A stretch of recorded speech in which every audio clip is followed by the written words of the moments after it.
Drug related causes में होता है मेनली कोकेन। ये सेकेंडरी हाइपरटेंशन के कॉजेस चल रहे हैं। ड्रग रिलेटेड कॉज, उसमें क्या होता है, कोकेन सबसे इंपॉर्टेंट होता है, और amphetamine.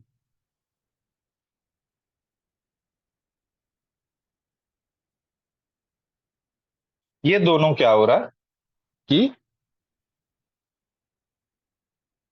Mainly cocaine acts on the sympathetic nervous system, जिसके वजह से देयर इज तीन चीजें हो रही है। Increase in the heart rate, क्यों? Due to increase stimulation of the beta receptors.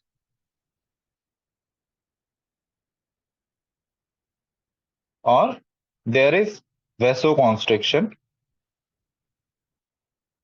Due to stimulation of the, stimulation हो रहा है कहाँ पे? रिसेप्टर्स पे। सिंपैथेटिक नर्वस सिस्टम ज्यादा काम कर रहा है, तो सिंपैथेटिक नर्वस सिस्टम ज्यादा काम कर रहा है, there will be increase in release of epinephrine and nor epinephrine. अब एपिनेफ्रिन और नॉर एपिनेफ्रिन जो होगा, वो क्या होगा, this will act on the alpha and beta receptors, जिसके वजह से there will be vasoconstriction और हार्ट रेट में इंक्रीज और कॉन्ट्रैक्टिलिटी में इंक्रीज। तो अल्टीमेट रिजल्ट होगा इन तीनों का मिला के, there will be increase in cardiac output. तो कार्डियक आउटपुट इंक्रीज होगा तो there will be increase blood pressure. ये हो गया दूसरा कॉज। ड्रग्स और भी हैं, कॉन्ट्रासेप्टिव पिल्स हैं, ओसीपीज, और उसमें भी हो सकता है non steroidal anti inflammatory drugs में, इसमें भी हो सकता है कि there is hypertension, mainly secondary hypertension. अब ओसीपीज और इसमें क्या होता है, इसका मैकेनिज्म थोड़ा सा बता देते हैं। ओसीपीज में क्या होता है, इसीलिए ओसीपीज के साथ तुम प्रेगनेंसी को भी रिलेट कर सकते हो, हालांकि प्रेगनेंसी के दूसरे कॉजेस भी होता है। ओरल कॉन्ट्रासेप्टिव पिल्स में क्या होता है, mainly in cases of estrogen only pills, जिसमें इस्ट्रोजन होता है, ये क्या करते हैं, इट स्टिमुलेट्स द लीवर। ये याद रखना इंपॉर्टेंट है, estrogen stimulates the liver to produce more angiotensinogen. Angiotensinogen production increase करता है।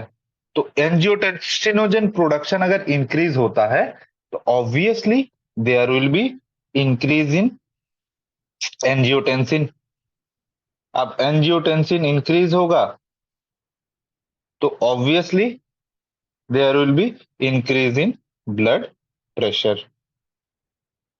अब ये जो है NSAID, non steroidal anti inflammatory drugs, ये काफी इंटरेस्टिंग है कि कैसे काम करता है। कि non steroidal anti inflammatory drug जो है, वो एक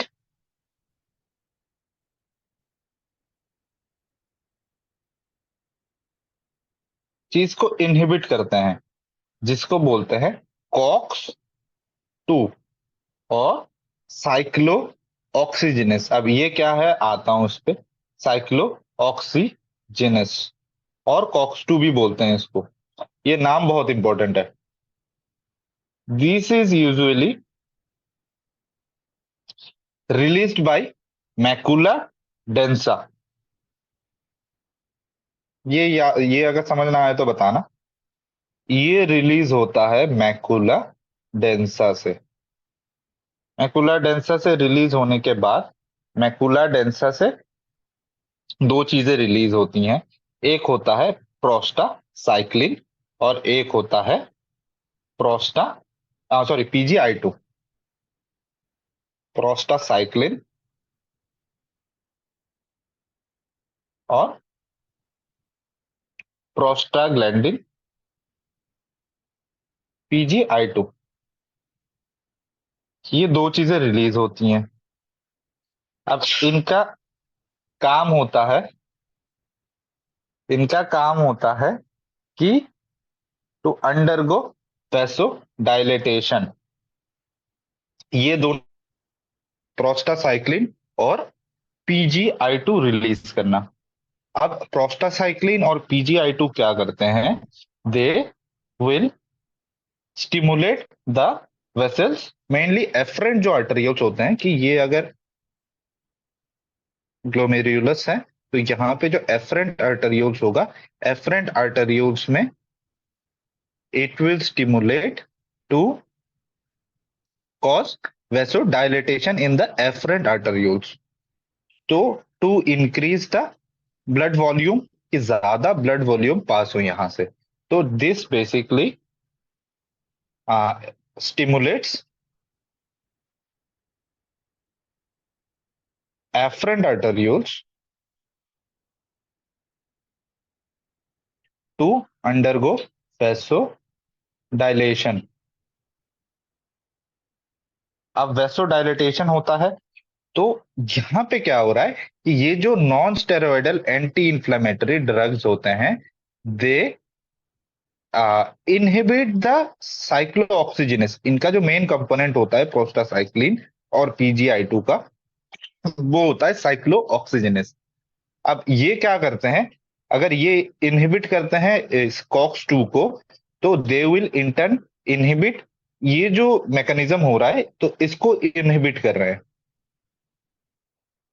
अब इसको अगर इनहिबिट कर रहे हैं तो देयर इज वेसोडाइलेटेशन नहीं होगा, there will be decrease in GFR. तो जीएफआर डिक्रीज होगा तो there will be increase in renin और sodium retention. Sodium retention increase हो जाएगा क्योंकि बॉडी को लग रहा है कि जीएफआर डिक्रीज हो रहा है, तो इसके वजह से there will be increase in blood volume. Blood volume increase होगा तो there will be increase in blood pressure. ये मैकेनिज्म क्लियर है? मैं एक बार फिर से रिपीट कर देता हूं। क्या हो रहा है कि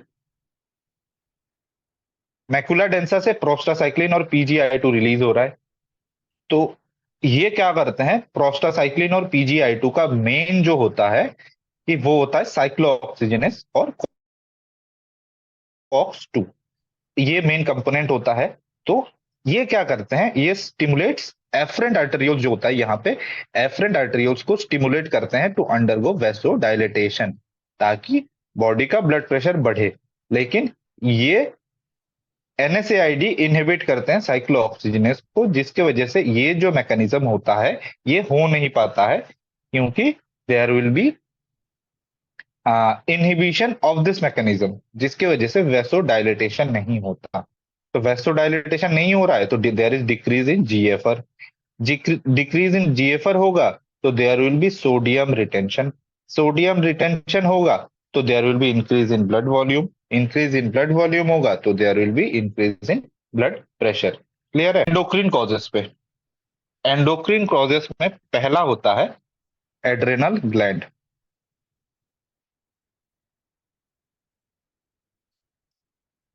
एड्रेनल ग्लैंड, इसमें क्या होता है? देयर इज हाइपर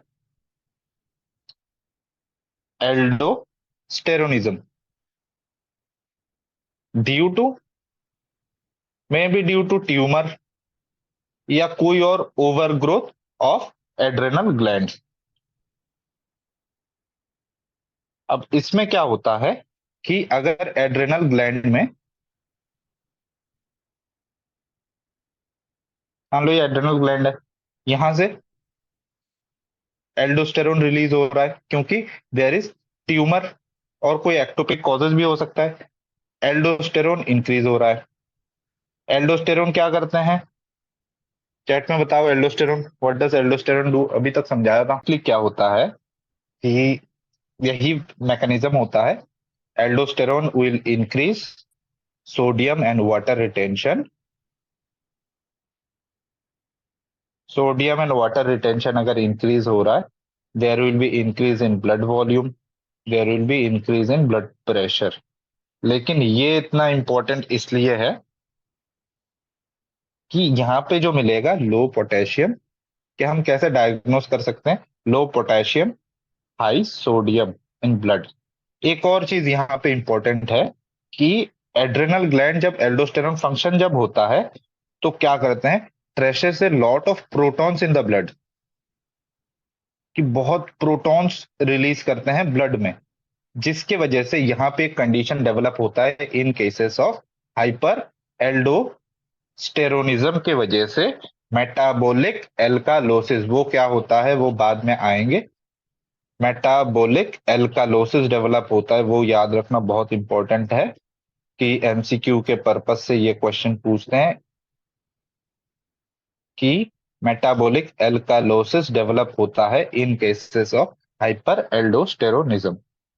नेक्स्ट आते हैं एड्रेनल ग्लैंड से नेक्स्ट जो रिलीज होता है वो होता है सॉरी कॉर्टिजोल। इसके वजह से एक सिंड्रोम होता है कुशिंग सिंड्रोम। उसके सिम्टम्स मतलब वैसे भी बहुत इंपॉर्टेंट है एग्जाम पर्पज से भी। उसके बेसिक सिम्टम्स होते हैं कि फैट और एडिपोज टिश्यू का डिपोजिशन बढ़ जाता है, जिसके वजह से वहां पे बफेलो हम्स, शोल्डर पे हम्स देखने को मिलते हैं।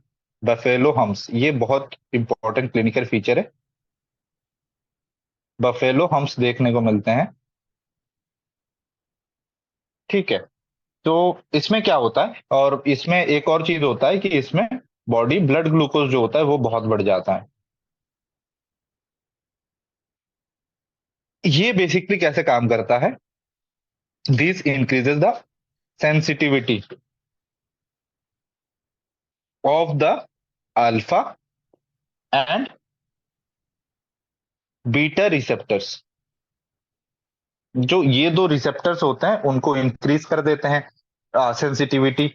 अब इनका इंक्रीज हो जाएगा तो there will be increase in heart rate, there will be increase in contractility, there will be increase in vasoconstriction, जिसके वजह से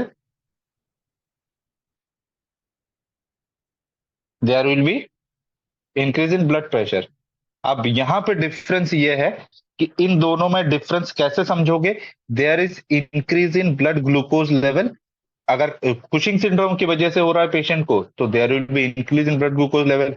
लेकिन अगर एल्डोस्टेरॉन की वजह से होगा तो there will be no increase in blood sugar level, but there will be high sodium and low potassium. Next आता है लास्ट कॉज जो होता है एड्रेनल ग्लैंड की वजह से, फियोक्रोमोसाइटोमा। बहुत इंपॉर्टेंट कॉज है और ये बहुत क्वेश्चंस आते हैं बस इस छोटे से टॉपिक से, फियोक्रोमोसाइटोमा से। ये क्या होता है, ये होता है tumour of adrenal medulla. Adrenal medulla का ट्यूमर होता है। उसमें क्या होता है कि जब एड्रेनल मेडुला का ट्यूमर हो रहा है तो there is increase in epinephrine and nor epinephrine. ये इंक्रीज कर देते हैं एपिनेफ्रिन और नॉर एपिनेफ्रिन को।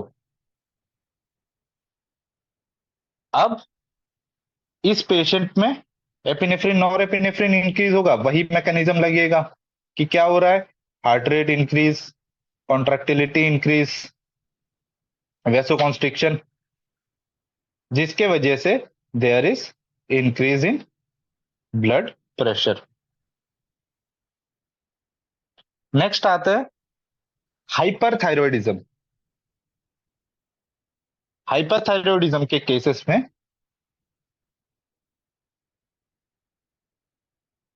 There is increased activity of the beta receptors।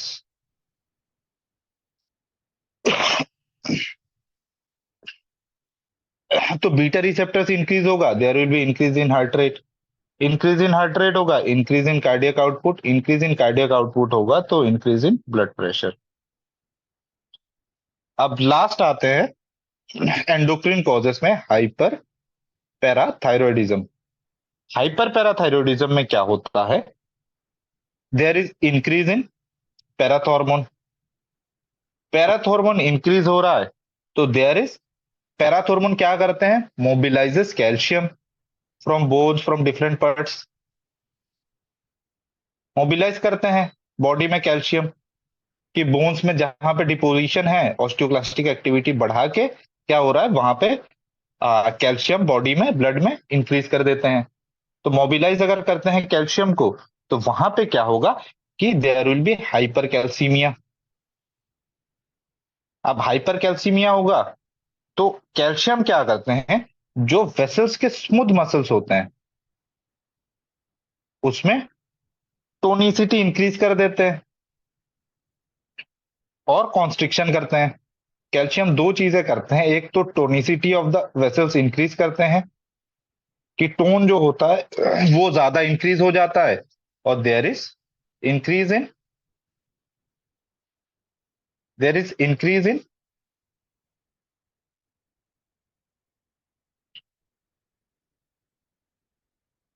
एक टोनिसिटी इंक्रीज कर रहा है, दूसरा इंक्रीज कर रहा है वेसो कॉन्स्ट्रिक्शन। तो जिसके वजह से there is increase in blood pressure, क्योंकि वेसो कॉन्स्ट्रिक्शन हो रहा है तो इसके वजह से ब्लड प्रेशर इंक्रीज हो रहा है। नेक्स्ट आते हैं कार्डियक कॉजेस।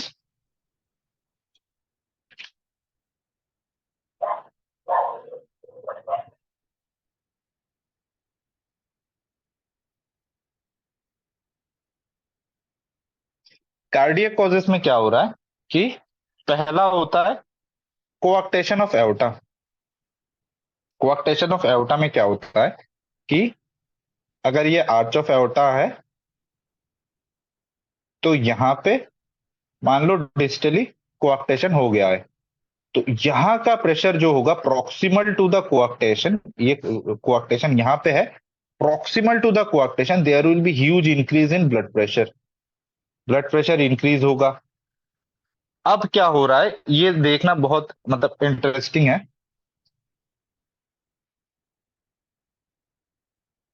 कि एक तो ऑब्स्ट्रक्शन हो रहा है, ऑब्स्ट्रक्शन के दो पार्ट्स हैं, प्रॉक्सिमल, प्रॉक्सिमल में वैसे ही क्योंकि यहाँ पे स्टेनोज्ड है एरिया जिसकी वजह से ब्लड नहीं जा पा रहा है, there is accumulation of blood.